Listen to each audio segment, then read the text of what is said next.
Press the bell icon on the YouTube app and never miss another update from Adda247. Bell icon दबाइए, Adda247 की सारी notifications पाइए.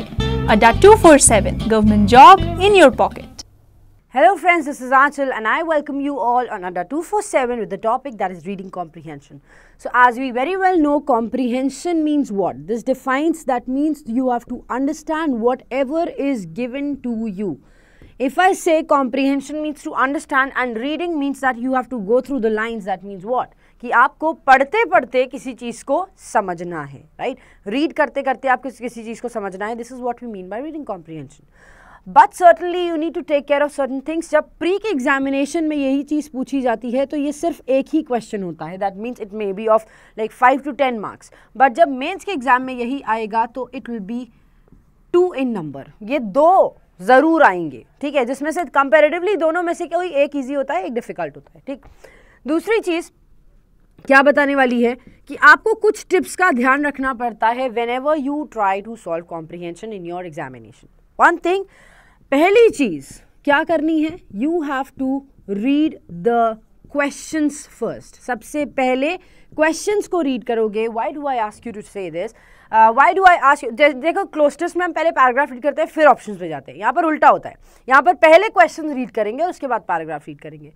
हम ऐसा क्यों करने को कहते हैं? Because at times when we read the sentences maybe in between you get stuck in the sentence. ऐसा हो सकता है जब आप सेंटेंसेस को रीड कर रहे हो तो एक सेंटेंस बीच में आपको कोई ना समझ में आए. जब आपको ये सेंटेंस नहीं समझ में आया तो you won't be able to relate the first and the last part of the sentence. उसके पहले का और बाद का पार्ट आप रिलेट करने में आपको मुश्किल हो जाएगी. अब वही मुश्किल आपको दूर करनी है. तो क्या करेंगे? आप क्वेश्चंस रीड करेंगे. Through questions you get to know the keywords. आपको कीवर्ड्स पता चल जाते हैं कि एक्चुअल में पूरे पैराग्राफ, पूरे पैसेज में से क्वेश्चन पूछा कहाँ से गया है. Maybe the line that you are stuck in, वहाँ से कोई क्वेश्चन ही ना पूछा गया हो, और इसलिए हम क्या करते हैं, उसके बाद रीड करते हैं, read the passage. Passage is a collection of paragraph. Question से कीवर्ड पता करने के बाद जब पैसेज पढ़ेंगे तो आपको ईजी हो जाएगा आंसर को आइडेंटिफाई करना.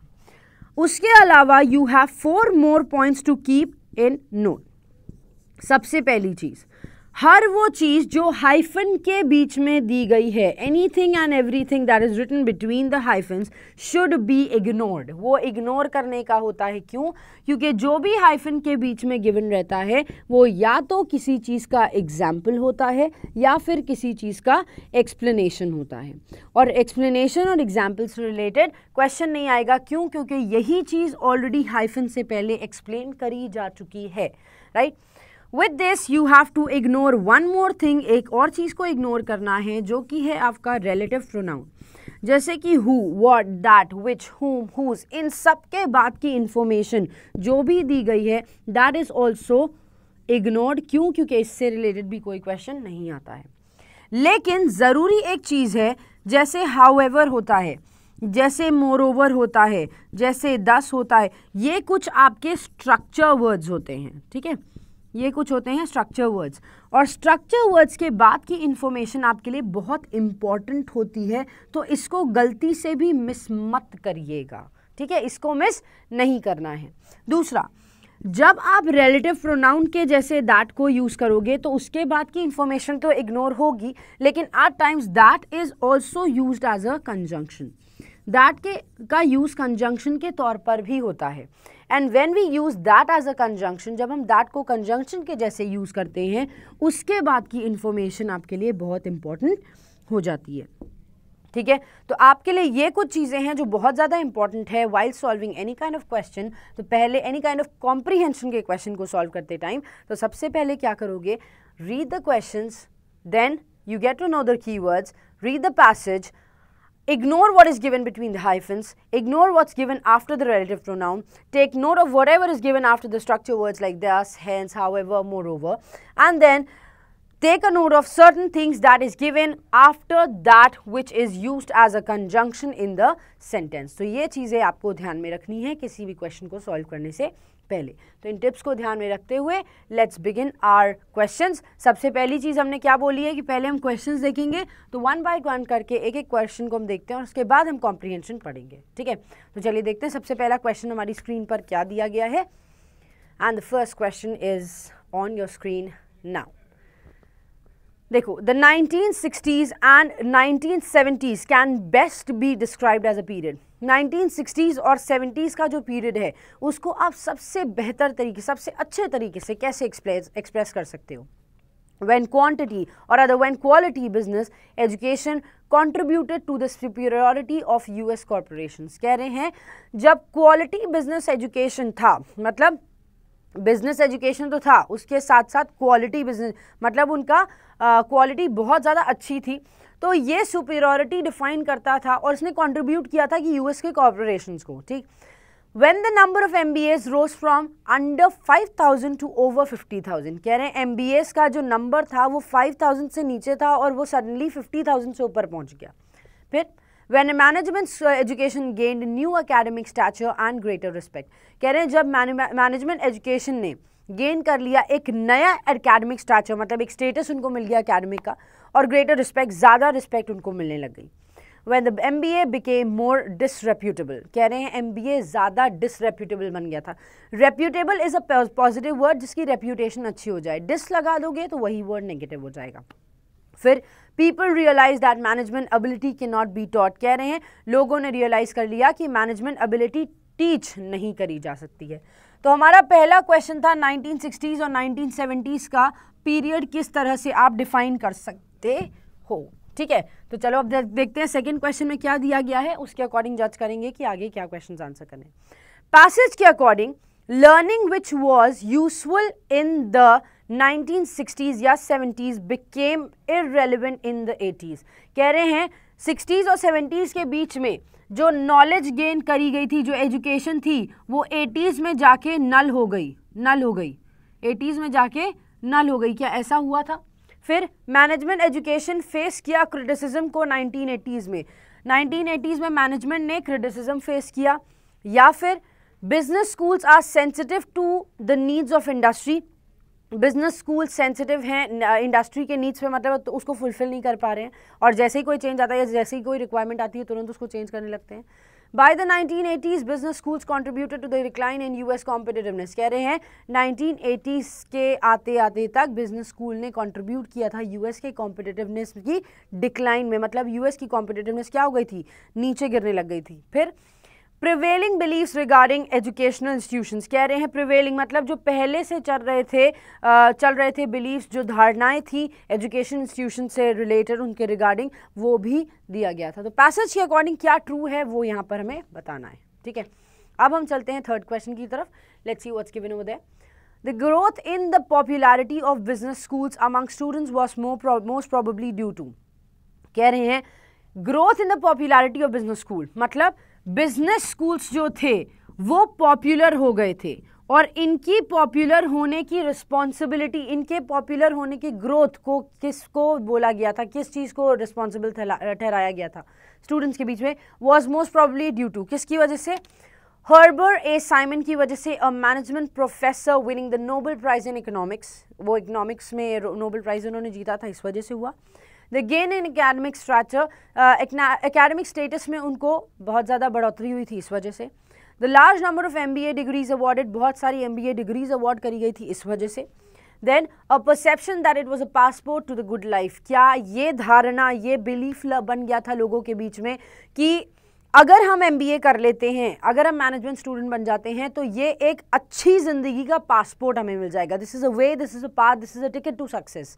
फिर is better than the American system, क्योंकि वो अमेरिकन सिस्टम से बेहतर है. तो क्या रीज़न था बिजनेस स्कूल्स की पॉपुलैरिटी में ग्रोथ आने का. ठीक है, अब चलते हैं फोर्थ क्वेश्चन की तरफ. लेट्स क्विकली सी कि फोर्थ क्वेश्चन में क्या दिया हुआ है. ठीक है, यहाँ पर क्या है, a criticism that management education did not face was that. Management ने जो एक क्रिटिसिज्म फेस नहीं किया वो क्या है, it imparted poor quantitative skills to MBAs.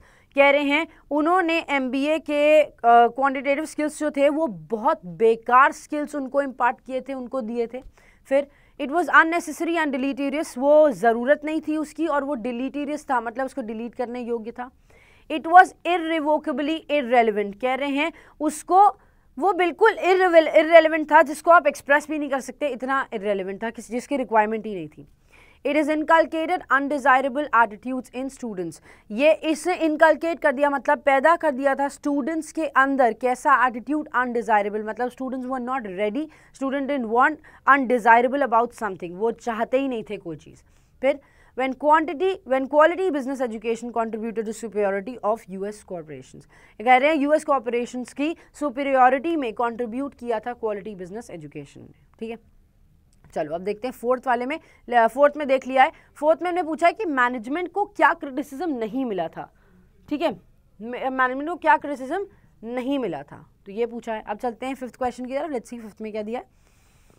US business schools face criticism in the 1980s because US business schools ने यहाँ पर criticism को face किया था 1980s में because, अब देखो ये तो हमको समझ में आ रहा है क्योंकि हर क्वेश्चन criticism की बात कर रहा है, कौन सा criticism नहीं हुआ था, that means criticism was there।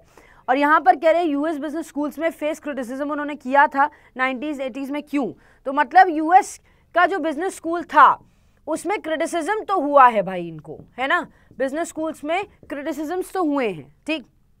तो देखो क्या कह रहे, face criticism in the 19 because, क्यों किया था, of the decline in Japanese competitiveness, क्योंकि जापानीज कॉम्पिटिटिवनेस ने क्या हुआ था, डिक्लाइन आया था। Many critics felt that learning had little relevance to business problems, कह रहे हैं बहुत सारे critics को ये रियलाइज हो गया था, ये उन्होंने महसूस किया था कि लर्निंग क्या बन गई है, उसका बहुत कम रेलेवेंस है, किससे, बिजनेस प्रॉब्लम्स से। फिर people realise that management ability can not be taught, लोगों को ये समझ में आ गया कि मैनेजमेंट एबिलिटी सिखाई पढ़ाई नहीं जा सकती। फिर MBAs were unwilling to accept responsibility for implementation to the shop floor, कह रहे हैं MBA अनविलिंग हो गए थे, उनको कोई असर नहीं पड़ा था, उनको बिल्कुल कोई चाह भी नहीं थी कि वो रिस्पॉन्सिबिलिटी को एक्सेप्ट करें for implementation of the shop floor, implement करने के लिए चीज़ों को। फिर management education face criticism in the 1980s, तो ये कोई रीज़न थोड़ी हुआ, कह रहे हैं यूएस बिजनेस स्कूल को क्यों क्रिटिसिज्म मिला, क्योंकि मैनेजमेंट एजुकेशन को क्रिटिसिज्म मिला था 1980s में। तो देखते हैं क्या रीज़न हो सकता है, अभी यहाँ पर कुछ क्लियर नहीं है बिकॉज अभी हम लोग क्वेश्चन ही पढ़ रहे हैं। चलिए देखते हैं सिक्स्थ क्वेश्चन में क्या दिया हुआ है। The absence of business schools in Japan, Japan में बिजनेस स्कूल्स क्यों नहीं हैं, is due to the prevalent belief that management ability can only be acquired, क्योंकि वहाँ पर ये धारणा है, वहाँ पर ये चीज़ एक्सेप्ट करी जाती है क्या, कि मैनेजमेंट एबिलिटी सिखाई नहीं जा सकती, वो सिर्फ प्रैक्टिकल एक्सपीरियंसेस के थ्रू एक्वायर करी जा सकती है, समझी जा सकती है, एक्सपीरियंस करी जा सकती है, ठीक। was due to the high priority placed on learning as opposed to doing in Confucian culture, कह रहे हैं कॉन्फ्यूशियन कल्चर जो होता है, मतलब जापानीज चाइनीज़ का जो कल्चर होता है उसकी बात करें, क्योंकि हाई प्रायोरिटी प्लेस करी जाती है लर्निंग की तरफ, जो कि कॉन्फ्यूशियन कल्चर से अपोज करता है। फिर is hard to explain for the proponents of business education, क्योंकि वो बहुत ज़्यादा मुश्किल है कि बिजनेस एजुकेशन के प्रोपोनेंट्स को क्या दिया जाए, एक्सप्लेन किया जाए।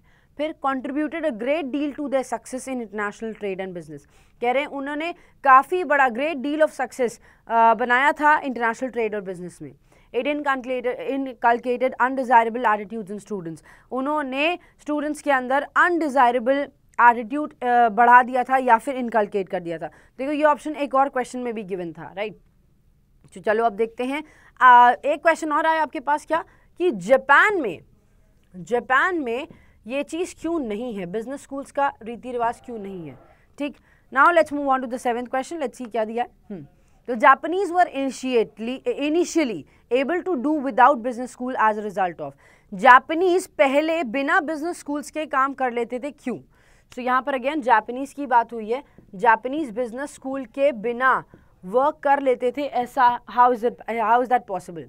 दे are highly developed and intensively competitive education system, क्योंकि उनका जो एजुकेशन सिस्टम है वो पहली बात तो बहुत ज़्यादा डेवलप्ड है और दूसरा बहुत ज़्यादा कॉम्पिटिटिव है, आपस में ही लोग स्टूडेंट्स जो हैं वो बहुत ज़्यादा कॉम्पिटिटिवनेस क्रिएट करके रखते हैं।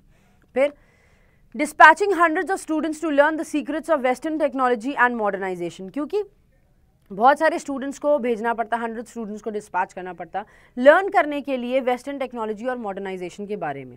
फिर they are highly specific in company training programs, क्योंकि उनके जो इन कंपनी ट्रेनिंग प्रोग्राम्स हैं वो बहुत ज़्यादा क्या थे, अच्छे थे या बहुत ज़्यादा एफिशिएंट थे। फिर prevailing beliefs regarding educational institutions, क्योंकि अभी जो उनका कॉमननेस थी, बहुत ज़्यादा लोग एक ही तरह से सोचते थे एजुकेशनल इंस्टीट्यूशंस के बारे में।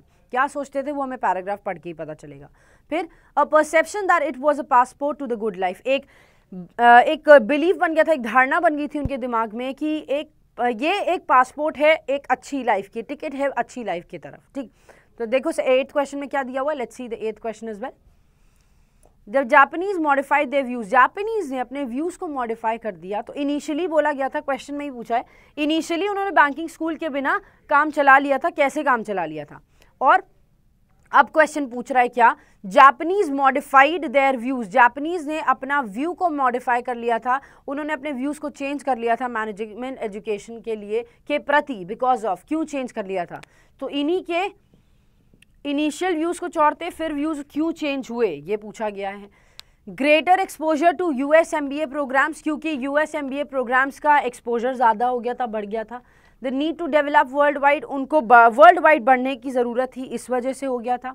या the outstanding success of business schools in the US during the 1960s and 1970s, कह रहे हैं जो बिजनेस स्कूल्स का इतना ज़्यादा सक्सेस हुआ था यूएस में 1960s और 70s के बीच में। फिर a combination of increased competitive pressures and greater multinationalism of Japanese business, कह रहे हैं जो competitive pressures थे और multinationalism था जापानीज बिजनेस का, उसको बढ़ाना था, उसको ग्रेटर लेवल पे लेके जाना था। फिर there highly specific in company training programmes, उनके इन कंपनी ट्रेनिंग प्रोग्राम्स से जो थे वो बहुत ज़्यादा स्पेसिफिक थे, बहुत ज़्यादा इन लाइन थे। ठीक है, अब चलते हैं हम नेक्स्ट क्वेश्चन की तरफ। लेट्स सी 9th में क्या दिया हुआ है। Training programmes in Japanese corporations have, Japanese corporations में, अभी व्यूज की बात हुई थी, अब पूछ रहे हैं जापानीज कॉर्पोरेशंस में क्या किया गया कि ट्रेनिंग प्रोग्राम्स को क्या किया गया था। Have been based on Confucian culture के ऊपर बेस्ड थे। Sought the socialization of newcomers, उन्होंने न्यू कमर्स के सोशलाइजेशन को सॉर्ट किया था। Been targeted at people who have, उन्होंने टारगेट किया था उन लोगों को neither the capacity not the incentive to quit, इस कैपेसिटी पे भी नहीं और ना ही उनके इंसेंटिव को क्विट करने के लिए। फिर being teaching people to do menial tasks, लोगों को ये बताने के लिए कि लोगों को ये समझाने के लिए और उनको ये प्रेरित करने के लिए उनको मीनियल टास्क्स करने हैं इससे। ठीक है, सो देखो मीनियल की अगर मीनिंग समझे तो इसका मतलब होता है that is related to work, और बहुत ज़्यादा स्किल या बहुत ज़्यादा लेबर, बहुत ज़्यादा ना मेहनत चाहिए और ना ही बहुत ज़्यादा दिमाग चाहिए ऐसा काम करने के लिए। Then we have is better than the American system, ये अमेरिकन सिस्टम से बेहतर है। ठीक है, अब चलते 10th क्वेश्चन की तरफ। लेट्स सी 10th में क्या दिया। The author argues that, author argue करता है पूरे पैराग्राफ में क्या कि Japanese do not do without business schools as in generally perceive, Japanese business schools में वो नहीं करते हैं, do not do without business schools, वो बिजनेस स्कूल्स के बिना काम नहीं कर सकते हैं जैसे कि जनरली सोचा जाता है उसके बारे में। फिर Japanese corporations do not hire MBAs because of traditions of universal and rigorous academic education, life long employment and strong group identification. Japanese corporations इस समय MBAs को हायर क्यों नहीं करते हैं? क्योंकि ट्रेडिशन जो है यूनिवर्सल है, रिगरस है एकेडमिक एजुकेशन का, लाइफ लॉन्ग एम्प्लॉयमेंट है और स्ट्रॉन्ग ग्रुप आइडेंटिफिकेशन है। देन MBAs को प्लेस किया जाता है in operational and menial task, MBAs को ऐसे टास्क में, MBA है भाई, प्रोफेशनल टर्म्स पे वो अपनी डिग्री कंप्लीट करके लाए, उसके अंदर स्किल है और उसको आप एक ऐसी टास्क दे रहे हो जो मीनियल है जिसमें स्किल की रिक्वायरमेंट ही नहीं है, is a major factor in Japanese business success. US corporations should emulate the Japanese and change the way new recruits are inducted. Then their highly developed and intensively competitive education system. तो क्या argue किया author ने वो वही बता सकता है जब हम पूरा पैराग्राफ पढ़ लेंगे।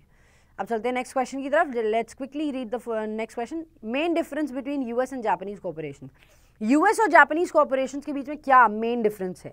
That one employs MBAs and the other doesn't. एक MBA को एम्प्लॉय करता है और दूसरा नहीं। यूएस कॉर्पोरेशंस एम्प्लॉय करते हैं, जापानीज एम्प्लॉय को कॉर्पोरेट नहीं करते हैं या एम्प्लॉय नहीं करते हैं यूएस कॉर्पोरेशंस। यूएस कॉर्पोरेशंस ज़्यादा पैसा देते हैं फ्रेश रिक्रूटर्स को। फिर in the process of selecting and orienting new recruits, दोनों डिफरेंस क्रिएट करते हैं सिलेक्शन और ओरिएंटेशन के बेसिस पे। Their highly specific in company training programmes, उन दोनों के बीच में जो कंपनी ट्रेनिंग प्रोग्राम्स है उनमें काफ़ी ज़्यादा डिफरेंस है। चलते हैं लास्ट क्वेश्चन की तरफ। Let's have the look at the last question. The author argues the Japanese system, अब ऑथर जापानीज सिस्टम के लिए क्या कहना चाह रहा है कि वो बेहतर है अमेरिकन सिस्टम से, highly productive है and gives corporate leadership a long-term view as a result of its strong traditions, is slowly becoming Americanized and then succeeds without business schools whereas the US system fails because of it. फिर Japanese corporations do not hire MBAs because of traditional, अभी ये बात हमने अभी पढ़ी है इस last question में भी, है ना। तो अब आपको समझ में आ गया है, यूर अवेयर कि ये जो पूरा पैराग्राफ है किस चीज़ के बारे में बात कर रहा है। It's talking about US and Japanese corporations, दो लोगों की बात कर रहा है। कैसे बिजनेस स्कूल को यूएस में क्रिटिसाइज किया गया था 1960s और 70s में, उनको काफ़ी आगे बढ़ने का मौका मिल गया था। 80s में क्या वो नल हो गया था, क्या उसमें गिरावट आई थी, डिक्लाइन आया था। जापानीज बिजनेस स्कूल इनिशियली सोचते थे कि कोई ज़रूरत नहीं है, फिर उनके व्यूज़ कैसे मॉडिफाई हो गए, कॉर्पोरेशन ट्रेनिंग किसकी ज़्यादा बेहतर है, जापानीज़ की बेहतर है, यूएस की बेहतर है, दोनों के बीच में क्या डिफरेंसेस हैं, ये सब हमें क्रिएट करना है और ये सब हमें पता चलेगा पैराग्राफ के थ्रू। तो सब अब जो हमने क्वेश्चन रीड कर लिए, हमने कीवर्ड्स भी फाइंड आउट कर लिए कि कहाँ से हमें क्वेश्चन पूछा गया है, ठीक है। अब हमें पैसेज रीड करना है और इन सब चीज़ों को ध्यान में रखना है कि हाइफन के बीच का मत पढ़ना, इग्नोर कर देना। रिलेटिव प्रोनाउन के बाद का कुछ इंपॉर्टेंट है नहीं, स्ट्रक्चर वर्ड्स के बाद का चीज़ें काफ़ी इंपॉर्टेंट है और दैट के बाद भी काफ़ी इंपॉर्टेंट है। तो सबसे पहली स्लाइड अब लगाते हैं और देखते हैं कि हमें इस पैराग्राफ में पढ़ना क्या है और इसके बारे में क्या चीज़ें हमारे पास आएंगी। तो देखो लिखा क्या है, management education gain new academic stature within US universities and greater respect from outside during the, कह रहे हैं कि मैनेजमेंट रिक्रूटर्स क्या करते हैं, मैनेजमेंट एजुकेशन गेन कर रहा है किसको, न्यू एकेडमिक स्टेचर को with in US universities and greater respect from outside during the 1960s and 70s। कह रहे हैं मैनेजमेंट एजुकेशन गेन कर रहा है नए एकेडमिक स्टेचर को यूएस यूनिवर्सिटीज़ और ग्रेटर रिस्पेक्ट में inside from outside during 1960s and 1970s। उन्होंने बाहर से रिक्रूट किया इसको, ठीक है। Some observers attribute the competitive superiority of US corporations to the quality of business education। कह रहे हैं कुछ ऑब्जर्वर्स जो थे उन्होंने इस चीज़ को एट्रीब्यूट कर दिया, मतलब एक तरफ जोड़ के रख दिया क्या कि कॉम्पिटिटिव सुपीरियॉरिटी यूएस कॉर्पोरेशंस की है वो क्वालिटी ऑफ बिजनेस एजुकेशन के ऊपर डिपेंड करती है। इन द 1978 में एक management professor Herbert A Simon and Mellon University के जो थे उन्होंने नोबेल प्राइज जीता in economics for his work in decision theory.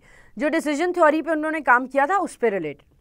And the popularity of business education continued to grow since 1960s and the MBA has become known as a passport to a good life। अब इससे related बहुत सारे options हमको मिले थे, है ना। बोल क्या रहा है कि जो उन्होंने डिसीजन थ्योरी अपना काम जो उन्होंने किया था उसकी वजह से उनको नोबेल प्राइज़ मिला और ये जो पॉपुलैरिटी हुई बिजनेस एजुकेशन में कंटिन्यू टू ग्रो, वो बढ़ती चली गई 1960s के दौर पर और MBA बन गया एक पासपोर्ट टू गुड लाइफ, मतलब एक अच्छी ज़िंदगी जीनी है, एक सक्सेसफुल ज़िंदगी जीनी है तो आप क्या कर सकते हो, आप MBA कर सकते हो, ठीक। फिर उसके बाद बोला गया by the 1980s however US business schools face critics who charge that learning had little relevance to real business problems. लेकिन ये तो बात हमने बताई थी 1960 की, लेकिन जैसे जैसे 1980 आने लगा उस समय के दौरान US बिजनेस स्कूल्स ने क्रिटिक्स को फेस किया, मतलब उनके बारे में नेगेटिव कमेंट्स होने लगे जिन्होंने चार्ज किया कि लर्निंग बहुत कम रेलेवेंस रखता है real life business problems related. Some went so far as to blame business schools for the decline in US competitiveness. और कुछ लोग तो इतने ज़्यादा आगे चले गए कि उन्होंने इस चीज़ को बेसिस बना दिया क्या कि US कॉम्पिटिटिवनेस में डिक्लाइन इसी वजह से हुआ था। Amidst the criticism, इस क्रिटिसिज्म के बीच में 4 डिस्टिंक्ट आर्ग्यूमेंट्स में बी डिसर्न्ड। चार अलग अलग आर्ग्यूमेंट्स को क्या किया जा सकता है, डिसर्न का मतलब होता है आप बिलीव कर सकते हो उस पर, you can find out, you can perceive that, ठीक है, आप समझ सकते हो क्या. The first is that business schools must be either unnecessary और deleterious because Japan does so well without them. पहली चीज हो सकता है बिजनेस स्कूल्स जो हैं वो चाहिए, उनकी जरूरत ही नहीं, अननेसेसरी है और डिलीटेरियस है, मतलब उसको हटाया जा सकता है, इट कैन बी एलिमिनेटेड. क्यों? क्योंकि जापान उनके बिना भी बहुत अच्छा काम कर रहा है. Underlining these arguments is the idea that management ability cannot be taught. One is either born with it or must acquire it over years of practical experience. कह रहे हैं उसी चीज को, आर्ग्यूमेंट को अंडरलाइन करते हुए कि जापान इसके बिना ही काम कर ले रहा है, इसी आर्ग्यूमेंट को अंडरलाइन करते हुए दूसरा आइडिया आया कि मैनेजमेंट एबिलिटी को आप पढ़ा या सिखा नहीं सकते. क्यों? क्योंकि एक इंसान उसके साथ या तो जन्म लेता है या फिर प्रैक्टिकल एक्सपीरियंसेस के थ्रू साल दर साल उसको सीखता चला जाता है. दूसरी आर्ग्यूमेंट आई क्या, a second is that business schools are overly academic and theoretical. कह रहे हैं कि बिजनेस स्कूल्स जो होते हैं वो हद से ज़्यादा एकेडमिक होते हैं और थ्योरेटिकल होते हैं, जबकि होना क्या चाहिए, उसमें हमें मिलना चाहिए practical experiences. They teach quantitative models, वो क्वांटिटेटिव मॉडल्स पढ़ाते हैं that have little application to real world problems, जिसमें असल ज़िंदगी में जिसका कोई लेना देना नहीं है. तीसरा आर्ग्यूमेंट था they have inadequate attention to shop floor issues. उनका अटेंशन शॉप फ्लोर इश्यूज पे कुछ नहीं था, to production process and management resources. Management resources से भी इनका कोई लेना देना नहीं था. क्यों? क्योंकि दे वर रेफरिंग टू व्हाट, वो किस चीज़ के बारे में बात कर रहे थे, वो बात कर रहे थे ऐसी कंडीशन के बारे में जो कि कंडीशन एक्सप्लेन कर रही है, बट वो कह रहे हैं शॉप फ्लोर इश्यूज से कोई लेना देना नहीं है. दैट मीन्स उनका कोई रिलेशन नहीं है रियल लाइफ प्रॉब्लम से. अब देखो चलते हैं नेक्स्ट वाले पैराग्राफ की तरफ और देखते हैं क्या दिया हुआ है इसके आगे. तो आगे नेक्स्ट पैराग्राफ में देखेंगे. अभी तक तो हमने जो बात करी है वो बात करी है कि क्यों उसमें इंपॉर्टेंट था, कैसे उसमें इंपॉर्टेंट था, ठीक है. नेक्स्ट कह रहा है finally it is argued that they encourage undesirable attitudes in students. कह रहे हैं फाइनली ये चीज़ आर्ग्यू करी गई क्या कि अनडिजायरेबल एटीट्यूड्स हुए किसमें, अनडिजायरेबल एटीट्यूड्स देखे स्टूडेंट्स में, such as placing value in the short term, value बनाई गई शॉर्ट टर्म में या फिर बॉटम लाइन टारगेट्स दिए गए, while neglecting longer term developmental criteria, और neglect कर दिया long term का developmental criteria.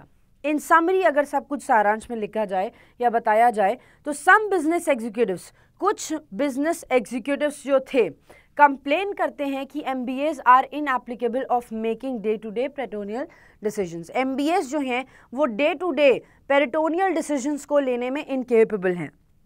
Unable to communicate मतलब वो कम्युनिकेट नहीं कर पाते हैं, एंड टू मोटिवेट पीपल, और लोगों को मोटिवेट भी नहीं कर पाते हैं, and unwilling to accept responsibility for following through implementation plans. और इनके बाद कोई भी क्या नहीं होगा, कोई भी यूसेज नहीं होगा या फिर एक्सेप्ट रिस्पॉन्सिबिलिटी एक्सेप्ट नहीं करेगा कि क्या इम्प्लीमेंटेशन प्रोग्राम्स होंगे. We shall analyse this criticism, हमें ऐसी क्रिटिसिज्म को एनालाइज करना है after having reviewed experiences in other countries.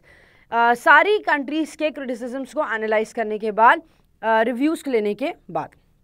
In contrast to be the expansion and development of business education, इसके कॉन्ट्रास्ट में, इसी के ऑपोजिट में अगर डेवलपमेंट और बिजनेस के एजुकेशन की बात करी जाए तो यूनाइटेड स्टेट्स और मोर रिसेंटली इन यूरोप, तो बिजनेस स्कूल्स को या डेवलपमेंट ऑफ बिजनेस एजुकेशन जो यूनाइटेड स्टेट्स में हुई थी वो ज़्यादा रिसेंट है यूरोप में.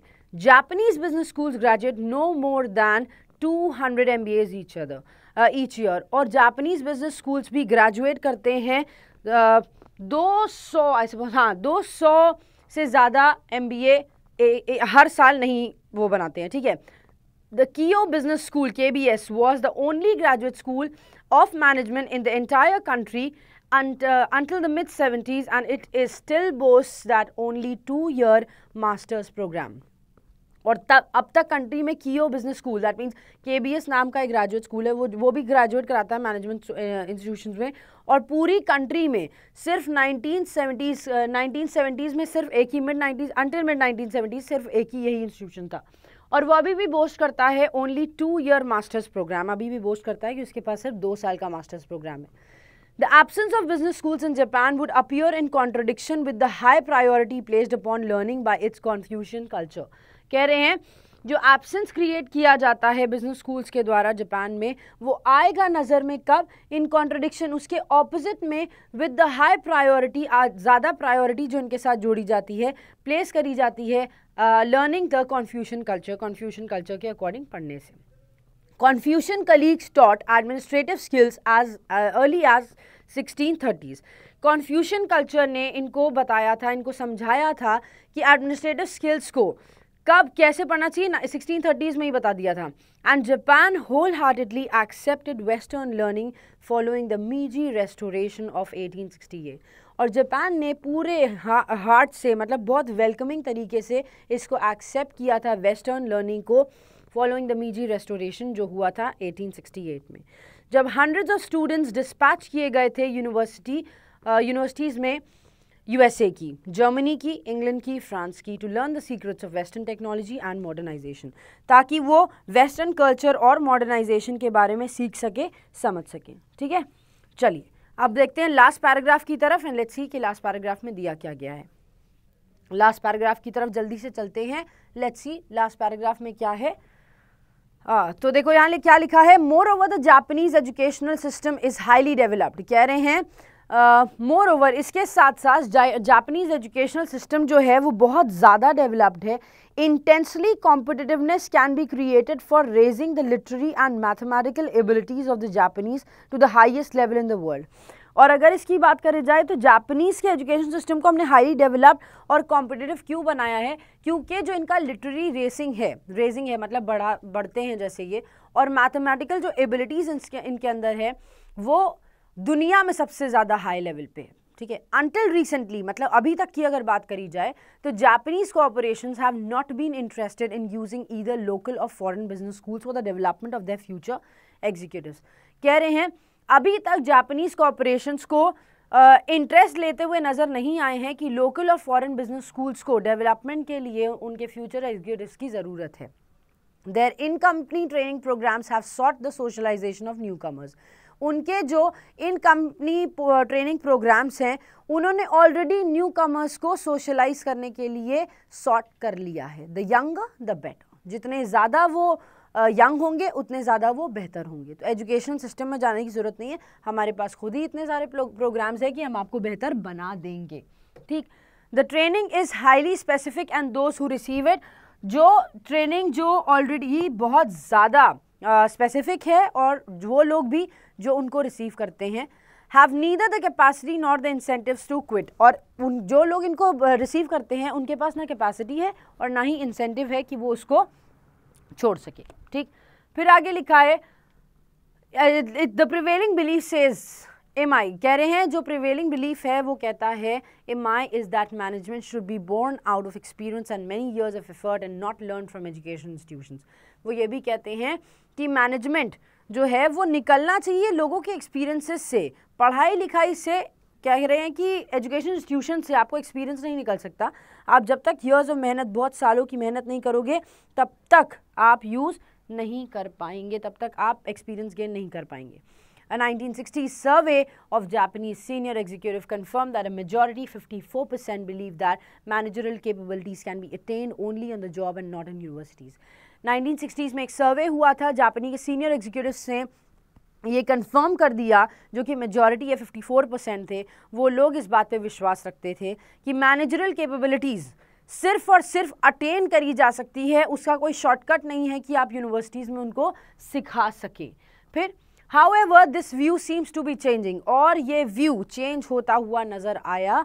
The same survey revealed that even as early as 1960s, 37% of senior executives felt that universities should teach integrate professional management.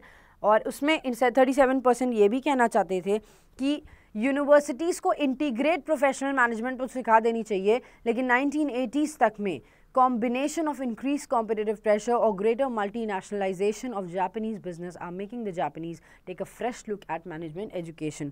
और अब वो management education की तरफ भी focus हो रहे हैं. तो ये था आपका पूरा पैराग्राफ कि जापानीज पहले अग्री क्यों नहीं करते थे, अब अग्री क्यों करते हैं, और पहले उनका क्या वे ऑफ थिंकिंग था, अब उन्होंने चीज़ों को मॉडिफाई क्यों कर लिया है, जो कि आपके सारे कीवर्ड्स के अकॉर्डिंग करेक्ट था, राइट। तो अब देखते हैं हम अपना पहला क्वेश्चन, एंड लेट्स सी हमारे पहले क्वेश्चन में दिया क्या गया है, उसके साथ ही हम आंसर्स मार्क कर पाएंगे। देखो, सबसे पहला क्वेश्चन था आपका 1960s और 70s can best be described as a period. किस तरह का पीरियड आप इसको डिफाइन कर सकते हो?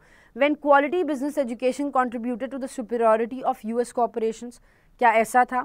या नंबर ऑफ MBAs 5000 से लेस थे लेकिन 50,000 से ज़्यादा हो गए, ऐसा था? या जब management education gained new academic stature, बिल्कुल यही था कि मैनेजमेंट एजुकेशन ने एक नया स्टेटस गेन कर लिया था और ग्रेटर रिस्पेक्ट उनको मिल रही थी। सो यही बात थी कि मैनेजमेंट स्टूडेंट्स जो थे वो इंक्रीज होते चले जा रहे थे, और इंक्रीज होने के साथ साथ बिजनेस एजुकेशन के बारे में, मैनेजमेंट एजुकेशन के बारे में लोगों की धारणाएं भी चेंज हो रही थी, and that is given in option number C. तो हमारा आंसर क्वेश्चन नंबर 1 के लिए सी ही होगा। हमें आंसर मिल गया है तो हमें आगे पढ़ने की ज़रूरत भी नहीं है, ठीक है। चलते हैं अब सेकंड क्वेश्चन की तरफ। लेट्स सी सेकंड में क्या दिया हुआ है। अकॉर्डिंग टू द पैसेज के अकॉर्डिंग क्या सही है भाई?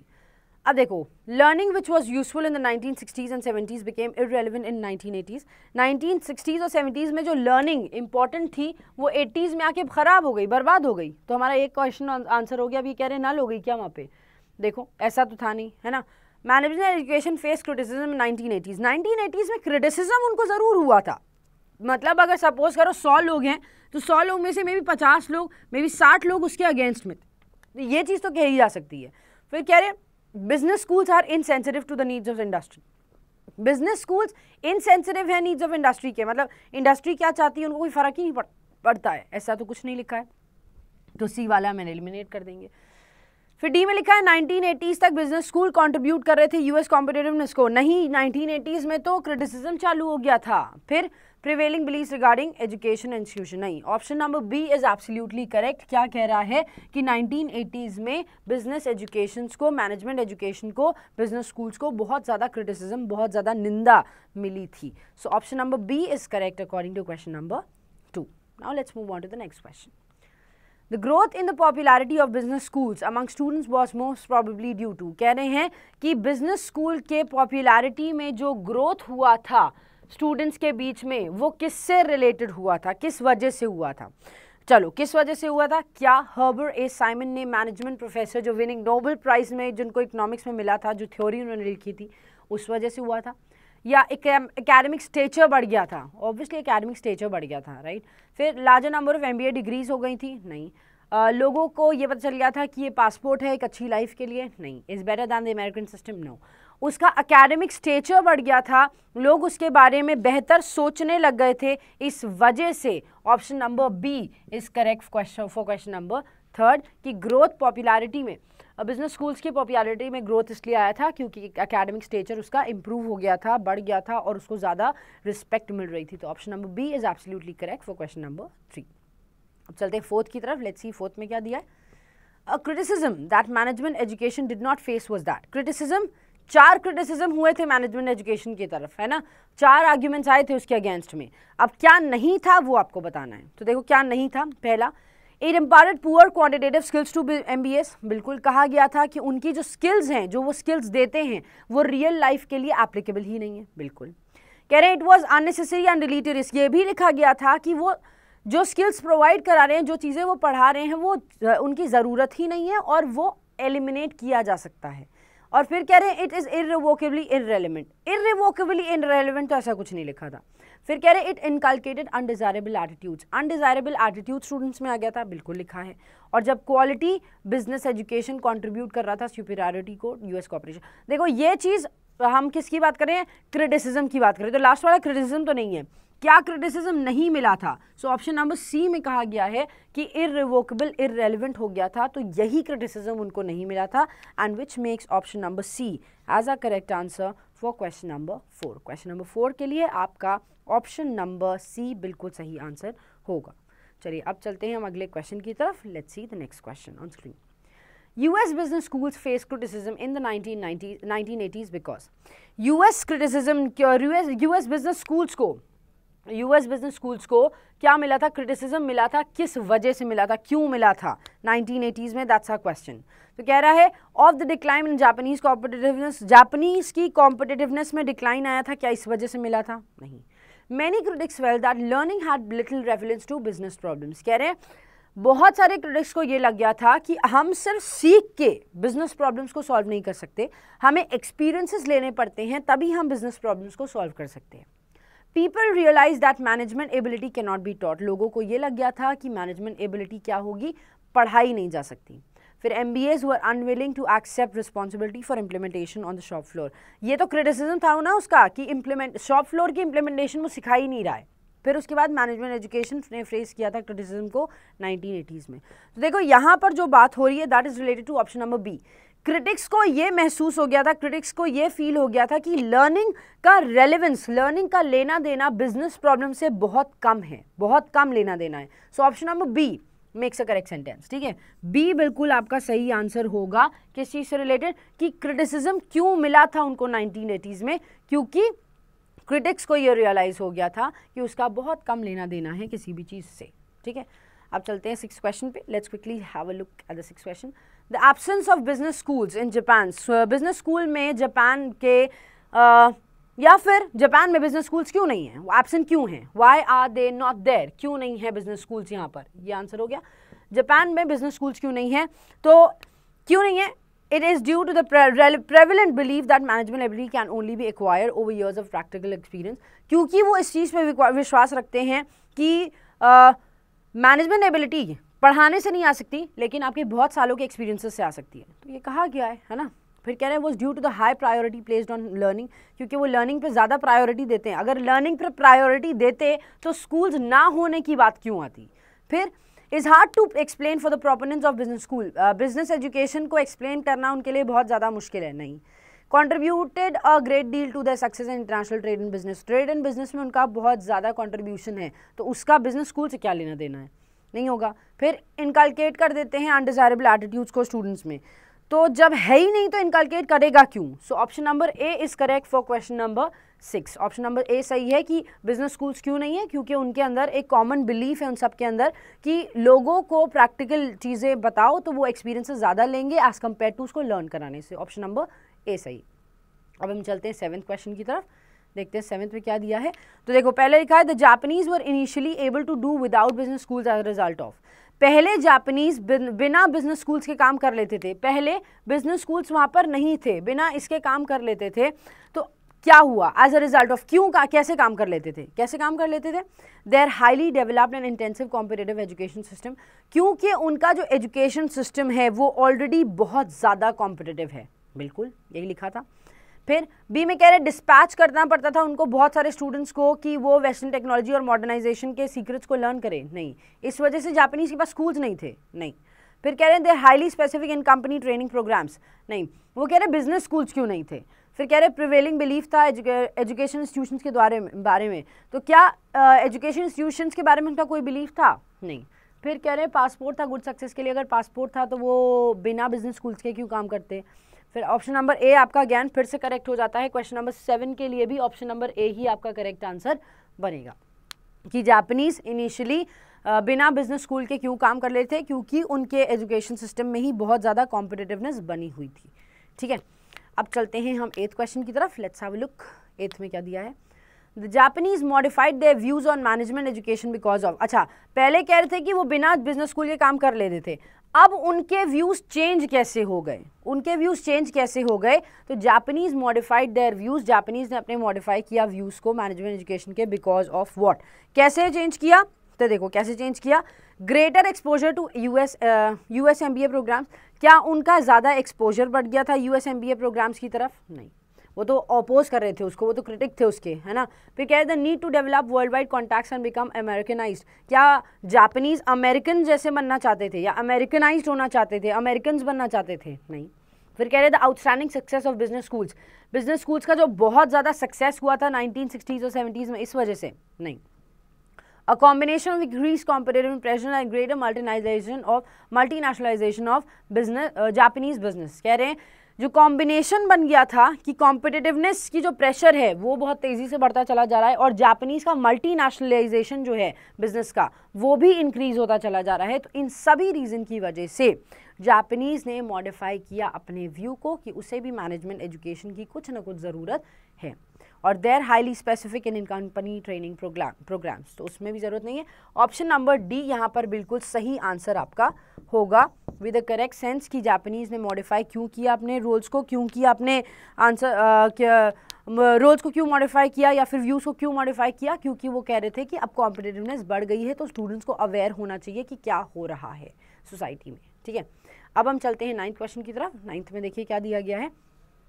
Training programmes in Japanese corporations have. Japanese के जो ट्रेनिंग प्रोग्राम्स थे वो क्या थे, वो क्या हो रहे थे. Have been based on confusion culture. क्या वो कन्फ्यूजन कल्चर के ऊपर बेस्ड थे? नहीं, वो तो कह रहे पहले थे, ट्रेनिंग प्रोग्राम्स नहीं, उनके पहले जो लर्निंग का तरीका था वो कन्फ्यूजन कल्चर के ऊपर था. राइट. फिर कह रहे हैं sort the socialization of newcomers. वो न्यू कमर्स के सोशलाइजेशन को सॉर्ट करता था, मतलब दे वांटेड कि जो सामने है उसको एक्सेप्ट करने की बात होती थी. तो option number B does make a sense हो भैया. सी में देखो लिखा है been targeted at people who have neither the capacity nor the incentive to quit. यहाँ पर ऐसे लोगों को टारगेट किया जाता था? नहीं, उनका एजुकेशन सिस्टम ऐसा था कि वो कुछ कर नहीं सकते थे. फिर being teaching people to do menial task. क्या लोगों को बोल रहे थे कि वो मीनियल टास्क करें, जो उनका काम नहीं है वो करें? नहीं. और is better than the American system से बेहतर था? नहीं. So option number B is the correct answer for question number 9. 9th के लिए ऑप्शन नंबर बी आपका बिल्कुल सही आंसर होगा. ठीक है, चलो अब चलते हैं हम अपने नेक्स्ट क्वेश्चन की तरफ. The author argues that. Author क्या आर्ग्यूमेंट करता है कि Japanese do not do without business schools as in general perceived.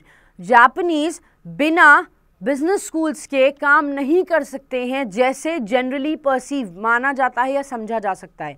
बिल्कुल ऑथर इस बात को अग्री कर रहा था. फिर कह रहे हैं Japanese corporations do not hire MBAs because traditional of universal and rigorous. इस वजह से जापानीज नहीं हायर करते हैं? नहीं.